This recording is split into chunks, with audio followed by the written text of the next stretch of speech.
Media మిత్రులందరికీ నమస్కారం.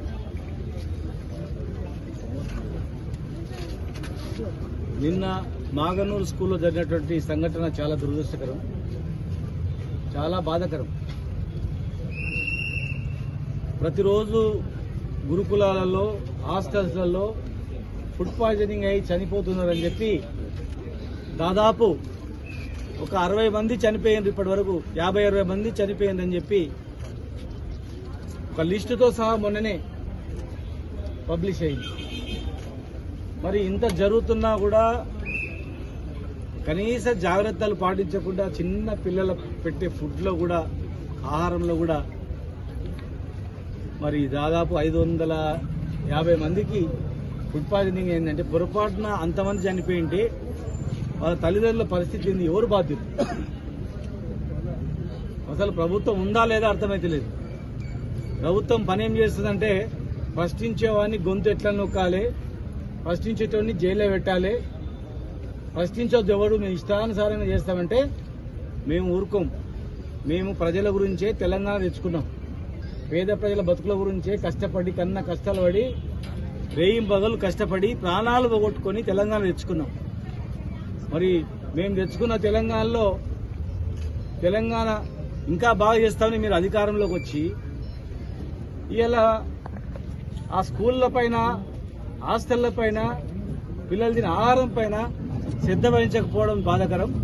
ఇంకా విచిత్రం ఏంటంటే 520 మందికి ఫుడ్ పాయిజనింగ్ అయి దాదాపు 20 మంది 15 మంది ఈ హాస్పిటల్కి వస్తే వీళ్ళ తినే ఫుడ్లో కూడా రేపు మార్నింగ్, ఈరోజు మార్నింగ్ తినే ఫుడ్లో కూడా పురుగులు వచ్చినాయి అంటే అసలు ఏమనుకోవాలి?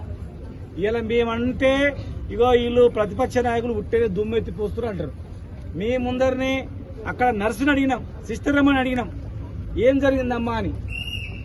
ఈ పేషెంట్లు ఎవరంటే వీళ్ళు ఫుడ్ పాయిజనింగ్ అయి వచ్చిండ్రు ఇక్కడికి. మరి మార్నింగ్ ఏం జరిగిందంటే వీళ్ళు తినే ఫుడ్లో కూడా పురుగులు వచ్చినాయి, టిఫిన్లో పురుగులు వచ్చినాయి, నేనే తీసి పడేసినాను.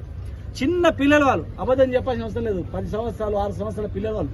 పిల్లల్ని అడిగినాం ఏమైందని. ఆ పిల్లల్ని అడిగితే ఆ పిల్లలు చెప్తా ఉన్నారు ఉదయం పురుగులు వచ్చినాయని, నిన్నేమైందంటే నిన్న పురుగులు వచ్చినాయని. మరి వీడికి ఎందుకు వచ్చిందంటే పురుగులన్నీ తిని మాకు ఫుడ్ పాయిజనింగ్ అయ్యి అందరం కక్కుడ కాళ్ళకి అయిపోయి పడిపోయినాము, ఇది తీసుకొచ్చిర్రు. మళ్ళా ఉదయం చూస్తే మేము తినే టిఫిన్లో మళ్ళా పురుగులు వచ్చినాయి అని చెప్పి. మరి ఎక్కడ పోతుంది ప్రభుత్వం? ఏం జరుగుతుంది? ఎంత కష్టపడితే ఈ హాస్పిటల్ వచ్చింది?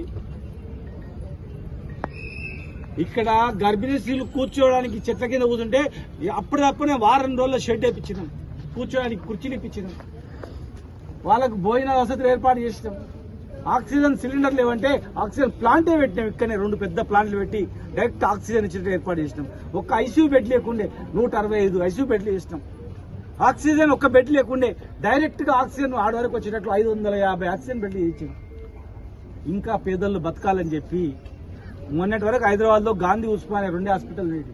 కానీ మహబూబ్ నగర్ లో కూడా ఇంకో పెద్ద హాస్పిటల్ కూడా కట్టిన. పేదల గురించి పైసలు ఉన్నాడు ప్రైవేట్ లో పోతాడు, పేదోడు ప్రైవేట్ లో పోని వాళ్ళు గవర్నమెంట్ లో ఉండాలని చెప్పి పెద్ద హాస్పిటల్, అది కూడా పెద్ద మహల్లా కట్టినాం, పెద్ద బిల్డింగ్ కట్టినాం. వాళ్ళకి మేము ఇంత ఇన్ఫ్రాస్ట్రక్చర్ ఏర్పాటు చేస్తే కనీసము నిర్వహణ కూడా చేసుకోకపోతే ఎట్లా? మంచినీళ్ళు ట్యాంకులు కట్టి నీళ్ళు ఇస్తే కనీసం నీళ్లు ఇప్పుకోలేకపోతున్నారు. రోజు నీళ్ళు ఇచ్చే పరిస్థితి ఉన్నారు, నీళ్లు చేసుకోలేకపోతున్నారు. కరెంటులు అన్ని పెడితే కరెంటు చేసుకోలేకపోతున్నారు. ఇలా చిన్న పిల్లలకు తినే ఆహారం మండలానికి ఒక గురుకులం ఏర్పాటు చేసుకున్నాం. ఈ జిల్లాలో కొత్తగా 20-30 గురుకులాలు తెచ్చుకున్నాం. పేదలు తినాలి, చదువుకోవాలి, బాగుపడాలని. ఇవాళ గవర్నమెంట్ స్కూల్లో చదవాలంటే భయపడే పరిస్థితి వచ్చింది, హాస్టల్లో అంటే భయపడే పరిస్థితి వచ్చింది. హాస్టల్ సీటు గురించి మేము ఎవరం పోయినా మా సీటు కావాలి గురుకులాలు పెద్ద పోటీ ఉండేది. కానీ ఇవాళ పరిస్థితి చూస్తే మళ్ళా గురుకులాల మన పిల్లలని పెట్టి జాయిన్ చేస్తే వాడు ఏం ఫుడ్ తింటాడో ఉంటాడో వస్తాడో ఏంటైనా వద్దు, ఇంటికాడనే పెట్టుకున్న వాడు చదువు లేకుంటే ఏదైనా పరిస్థితికి వెళ్ళి చేస్తా ఉన్నారు. ఇమ్మీడియట్ గా మేము చెప్తా ఉన్నాం, నిన్న జరిగిన బాధ్యులపైన కూడా విచారణ జరిపించాలి. మళ్ళా ఈ జిల్లాలో ఈ రాష్ట్రంలో పునరావృతం కాకుండా ప్రభుత్వం బాధ్యత వహించాలి.